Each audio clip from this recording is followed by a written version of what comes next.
So what we did is I almost just Googled adoption agencies just to see who was out there, because the social workers are really the true experts.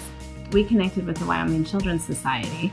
We just had a meeting, and it was ironically with Ellen McGee, the lady who used to live in this house. She just sat down and talked with us about her experiences, what it was like to, bring home a baby, telling us some of the paperwork we had to fill out, and then we went over the costs. And the costs vary depending on what you decide to do domestically or internationally. So you really have to kind of narrow what you're thinking down. Like, do you want to adopt internationally? Do you want to go domestic? There's benefits to either one. Mm-hmm. And then kind of the process. The first thing that comes to my mind is the time it takes to adopt. There's a lot of paperwork. It's like this, the dossier. It's unbelievable, but all for a good reason. They want to make sure it's a safe house for the kids. But what's really hard is once you get the paperwork in and you wait and you wait. I would almost be obsessive about, checking my computer and seeing if, because they send you an email. Oh, by the way, we have a match for you. We'll call you today at 3:00. So I kept checking, and I'd write a list of different things to do to keep my mind off of constantly thinking about being called. Yeah. Once you narrow it down to what we wanted to do, China, we knew that for Iya, we knew it would be about 3 years. Mm-hmm. Financially, we set up our budget for that.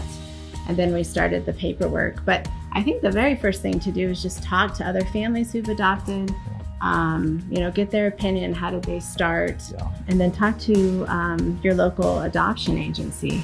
And the internet is a great resource as well.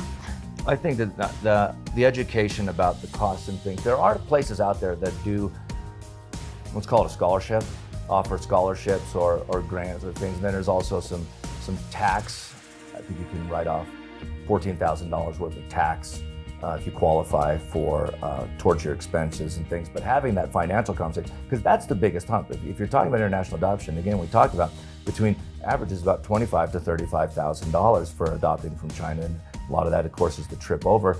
At least a third of it is, and the rest is all of those fees. But that's one of Sarah and I's frustrations with adoption, because you have 11 million kids in orphanages worldwide, right? And you've got babies who need a house and houses who want babies. And then you got a $35,000 wall between them. Well, there's a lot of really great families out there who make $35,000. That's an annual income.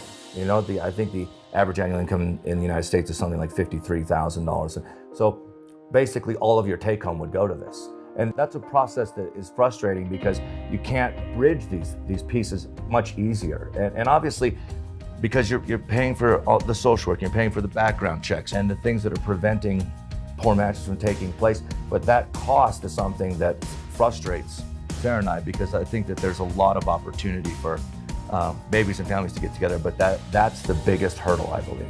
When we talked about adoption, first we said adoption, we weren't going directly to China. We researched a lot of places. We were looking at Ethiopia, India, Haiti, some places in South America. And again, I think what drove us to that final answer of going back to China was Iya, and her having a cultural connection to her sibling was important to us, and that's why we went back, because we could go anywhere. But it was literally having that child with a similar background, not just adopted, but also from China, that brought us all the way back to get Brant from China. And I feel really good about them and sharing that heritage. I agree. I'm glad.